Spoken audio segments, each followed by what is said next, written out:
but live, and we can confirm that we are indeed live.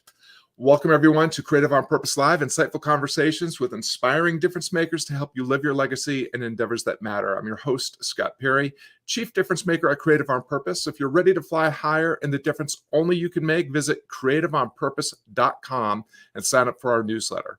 Get insight and inspiration for better living and making a bigger difference delivered to your inbox 3 times a week, and join the Difference Maker Mindset Challenge. Let's meet today's guest. Kylie Slavick, welcome to the broadcast. Please tell our viewers who you are, what you're up to these days, and where can people go to learn more about you and the difference you're making. Well, first, thank you, Scott, for having me on today. I really appreciate it. And yeah, I am a brand storyteller, a copywriter. I work on a lot of launches in the transformational and spiritual spaces. I'm part of an agency called Conscious Marketer. And yeah, we just represent some of the top brands in the transformational space. If you were to want to find out more about that, you could always go to kylieslavick.com, and I believe it is spelled out across the bottom of the screen. It is indeed. Well, just a little bit of transparency here. I met Kylie through 2 of the programs that she does through Conscious Marketer, both with Richard Taubinger. The first through Sounds True, one of my favorite publishing houses, is called The Power of Conscious Marketing. And then most recently in a program called the Conscious Launch Accelerator, which we used to launch the Live Your Legacy program earlier this year, getting ready to enroll the second session now. I'm a big fan of Kylie and the work that she does. Learned a lot, not just about her storytelling expertise, but also just about marketing in general, avatar development, things like that. But Kylie, we always kind of start off with, my guess is little 9-year-old Kylie did not dream about being a social media marketer or a storyteller. And so I just wonder if you would maybe give us a little taste of the backstory. How did you arrive at what you're doing, the difference that you're making right now? Yeah, that's great. Actually, it's funny that you say 9, because when I was about that age, I didn't know anything about business or marketing, obviously, but my mom always tells me this story that when we were in the car, even just for 15 minutes, I would bring 3 books. So I wanted to always be immersed in stories. I was afraid I would finish a book and not have another one in the car. So there was that. However, there was also a period where I was like a protester in high school. I was always protesting everything, like with signs and stuff, and thought it was fun and cool. And I thought it was a good way to change the world, and, not knocking it, but it wasn't for me after a little minute. And but I did have a bad taste in my mouth over business in general, because I was protesting a lot of the unhealthy, negative, destructive practices of a lot of larger corporations. And so I never thought of business as being a good thing. I always thought it was a bad thing inherently. And so actually I got a degree in English, in literature. I loved studying that, wanted to continue down that pathway. So I always had this thread with words, which makes a copywriter and a storyteller, but I never would have thought I would put it together with marketing. So I could tell this story a million different ways, but one of the pivot points for me was when I had a job. It was my first job in this industry. I had a couple of jobs before I ever went off on my own, and I got paid to learn, which was really cool. And I had this job for a guy named Max Simon, and he's the son of Dr. David Simon, who is the silent partner of the Chopra empire. Mm-hmm. So I call it an empire. It's an empire. It's a business, a brand, whatever. And so he was connected to a lot of high-level spiritual people or really successful entrepreneurs. My job was actually to interview them and turn those interviews into content. So one day I had the great fortune of interviewing Mark Victor Hansen, and I'll never forget it for the rest of my life. I was talking to Mark about his impact and what he had accomplished. And obviously Chicken Soup for the Soul is wildly successful, and he's done so many other things. And Mark told me, when I asked him where did he want to go from here, Mark said, I want to, I've sold 500 million books. I want to sell 1 billion, and I want to end world hunger. And he acted like it was such an easy thing to do. Like, it's no big deal. I'm going to just end world hunger. And I was like, this guy's either totally crazy or just like a complete spiritual trailblazer. I don't know what it is, but it really changed my life because he was so self-assured. And it was the first time I thought, business could be a force for good on this planet. I never knew. I thought the opposite.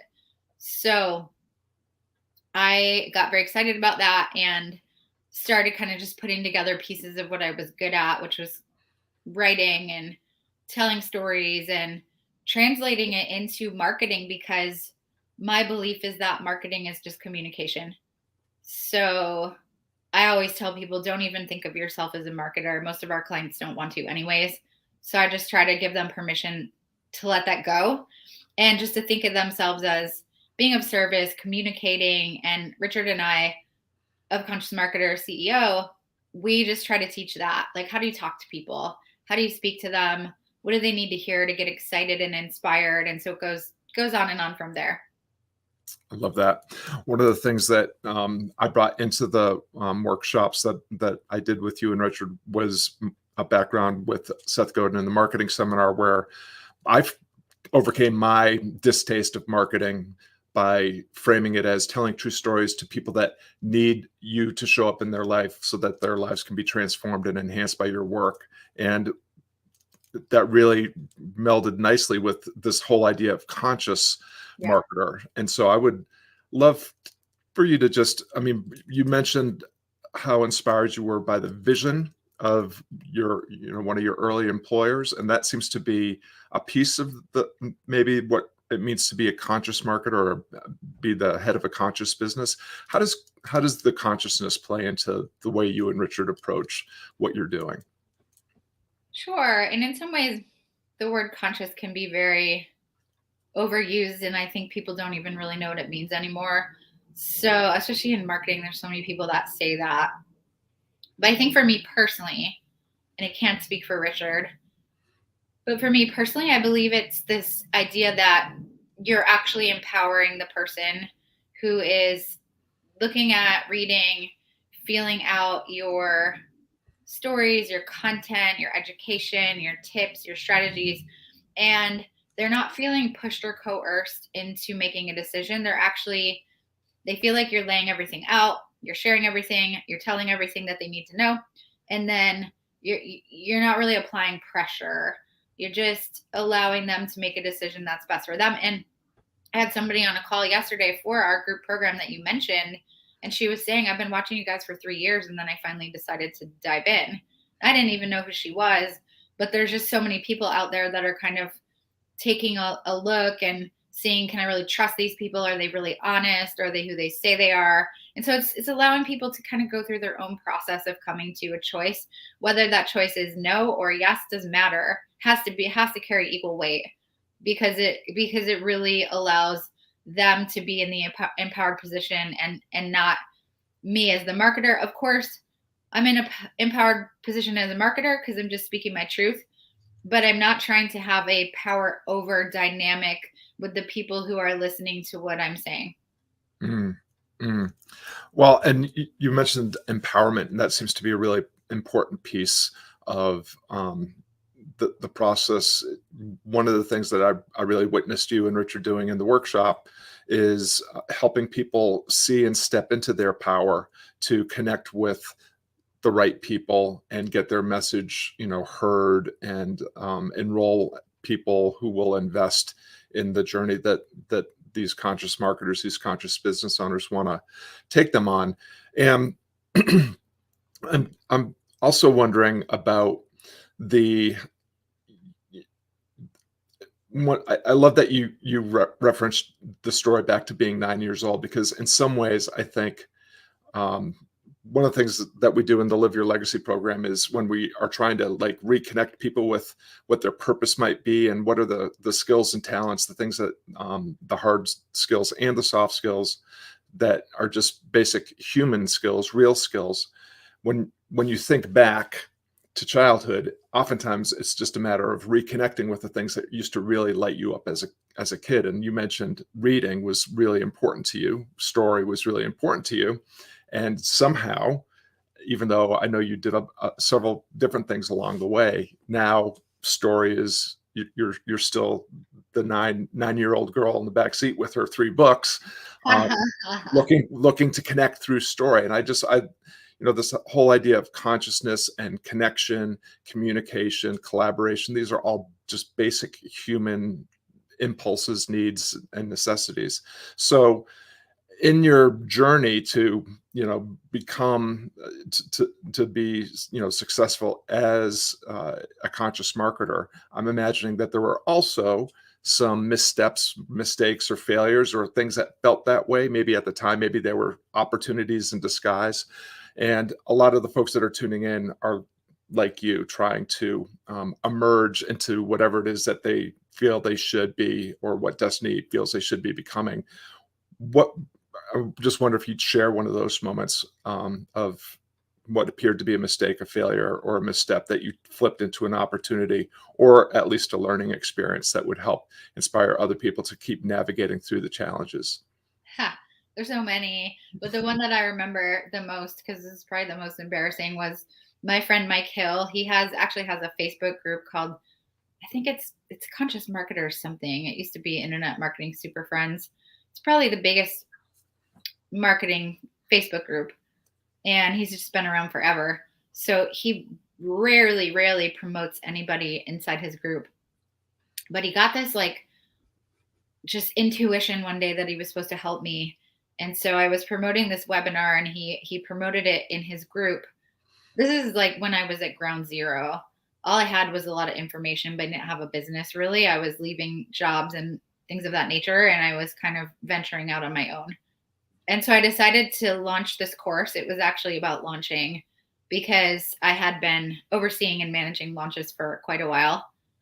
And so I was doing this course about launching, and a big thread was about the storytelling aspect of it.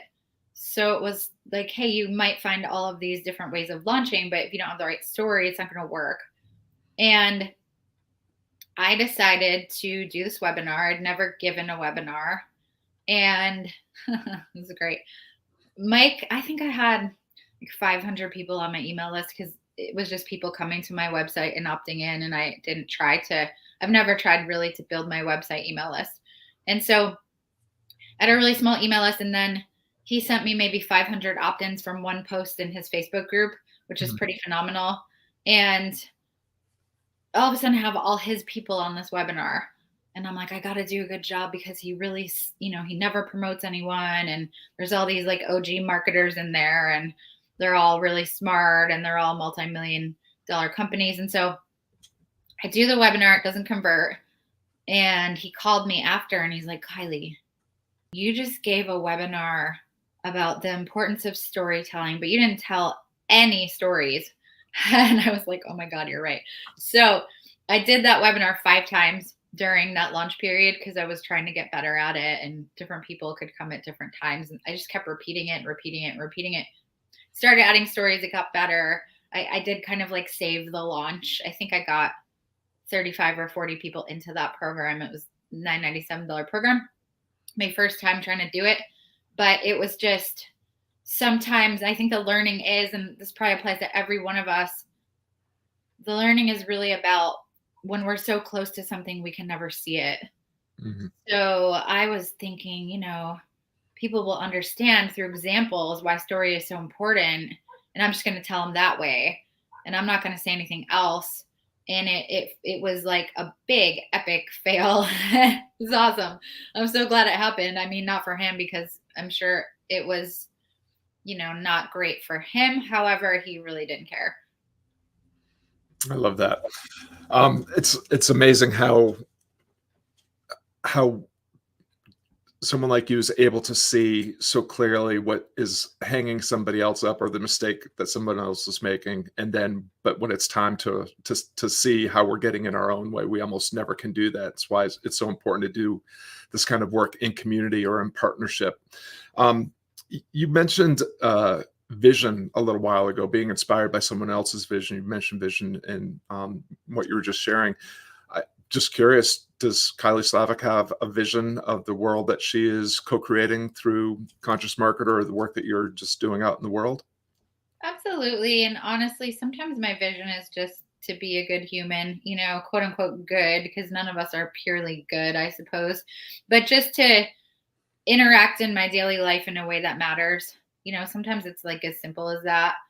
But on a professional level, I do truly believe that the stories that are kind of messing us up as humans are these like old stories that don't serve anymore. And I always say like the humanity storyline has been hijacked, and let's like hijack it back. And when I started to run ads 10 years ago or so, or maybe longer, one of the things I noticed was that a good story in an ad could impact people in pretty much every country. It was like the same response. And also that it could reach millions and millions of people without spending that much money. Mhm. It was never my money, anyways, but not spending other people's money that much. We were reaching millions of people, especially back then.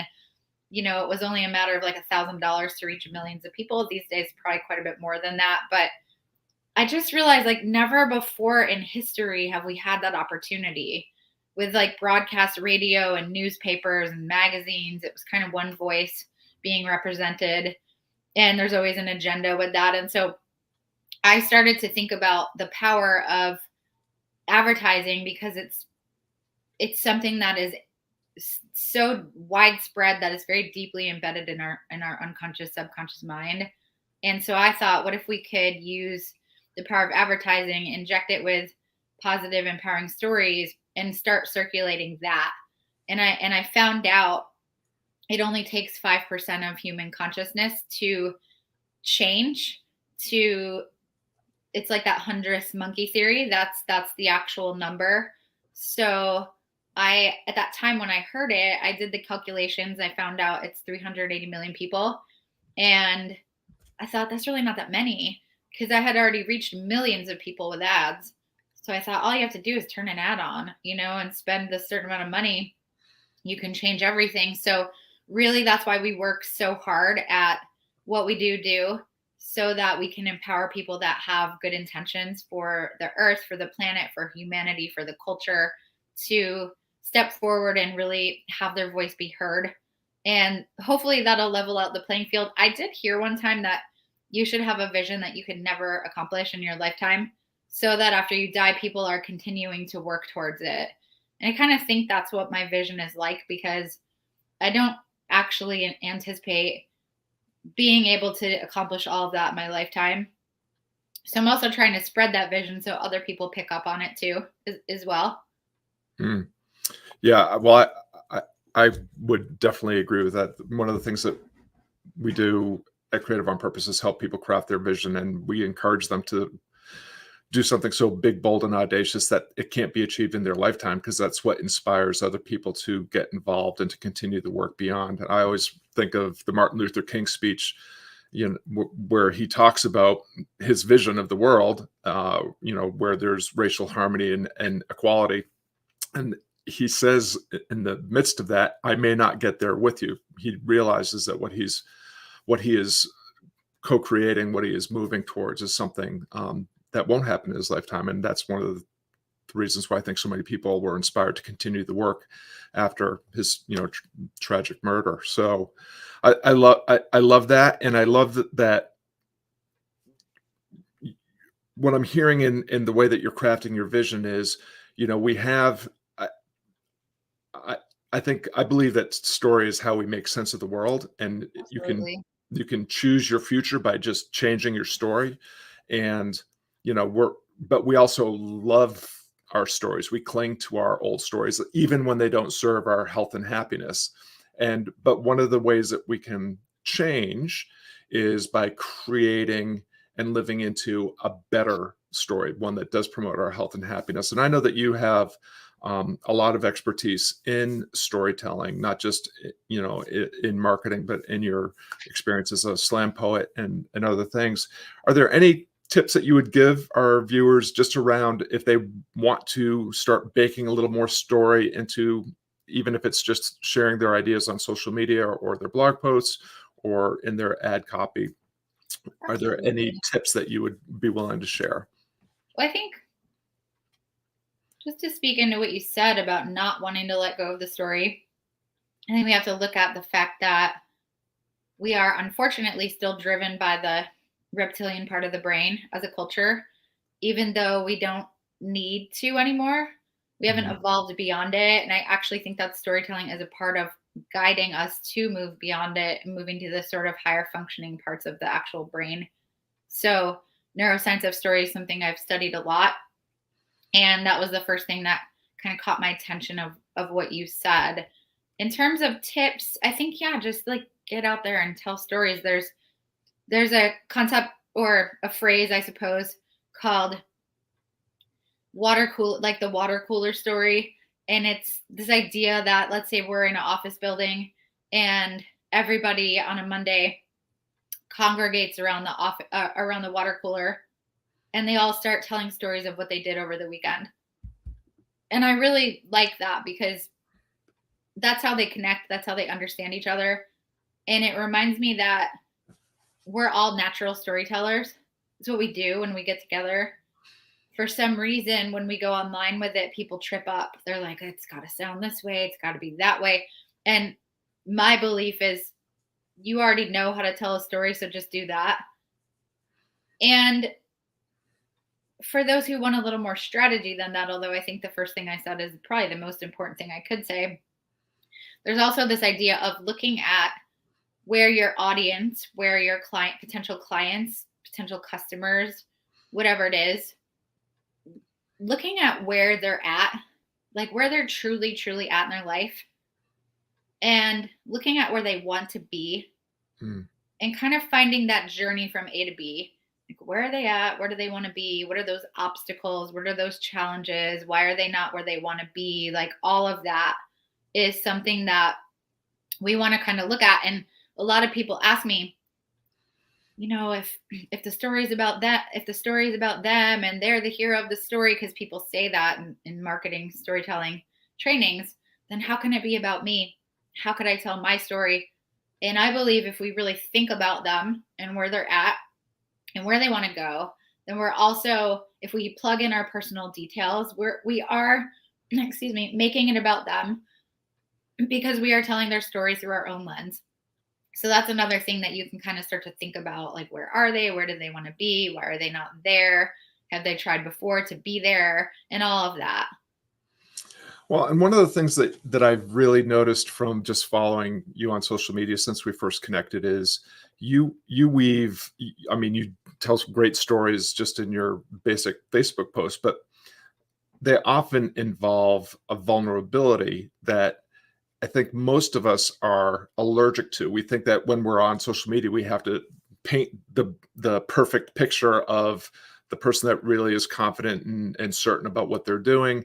Um, and I think we tend to concentrate too much on like features and benefits of what we're offering, where what I see in your posts and the stories that you tell is you're connecting through some sort of vulnerability or sharing a mistake or a misstep, but also how you got from where you are to where you want to be and how you overcame those challenges. And I think that's really inspires others to take a step in to learn more about what it is that you do or what's on offer, but also just inspires them to be half a shade braver in stepping into their own potential and possibility. So I don't know if there's an intentionality there or if it's just instinct and intuition, but any thoughts on applying vulnerability to the storytelling that we're doing online? Absolutely. I think that there's a mistake that vulnerability is like this raw, open overshare. And you'll never see me do that. Like, I always tell people when I'm training them, this is actually not a mistake that most men make, but a lot of women do it. And I'm not trying to be all like gender stratified here, but it's just what I've seen over the years.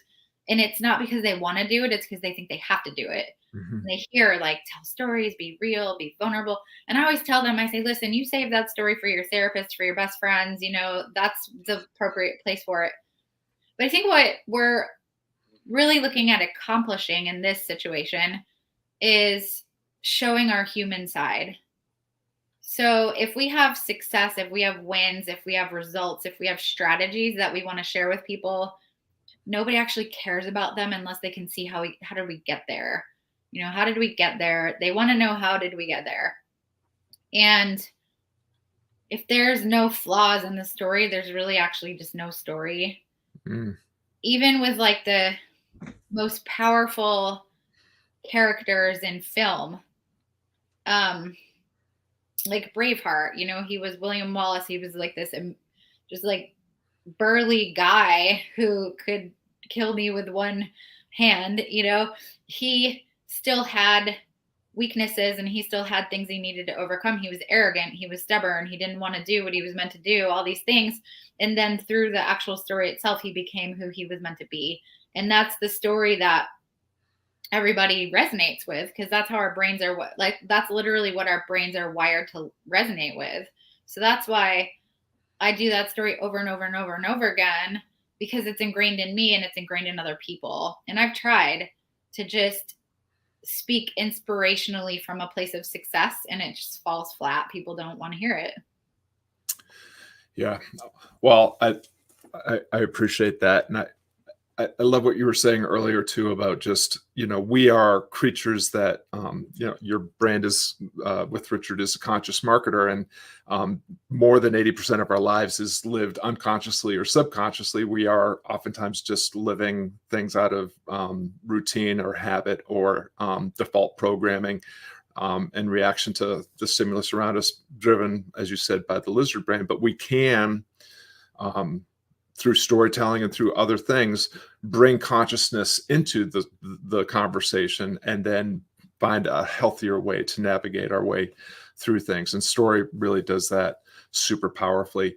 As we're coming to the end of our half hour together, Kylie, there's one question that I end every conversation with, and that is, you've already shared a lot of wisdom about making a difference and about how people can use story and to do marketing better, but also to make the change that they seek to make.